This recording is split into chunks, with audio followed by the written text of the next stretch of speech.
দুই নম্বর হাদিস শরীফ, খায়রুকুম মান তাআল্লামাল কুরআনা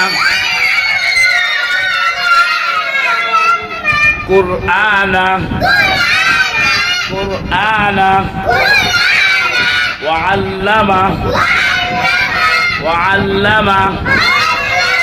হাদিস শরীফের অর্থ, তোমাদের মধ্যে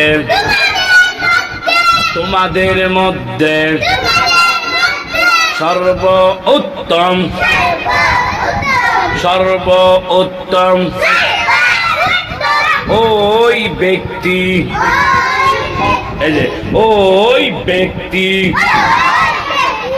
তোমাদের মধ্যে সর্বোত্তম ওই ব্যক্তি যে কোরআন মাজিদ শিক্ষা করে এবং অপরকে শিক্ষা দেয়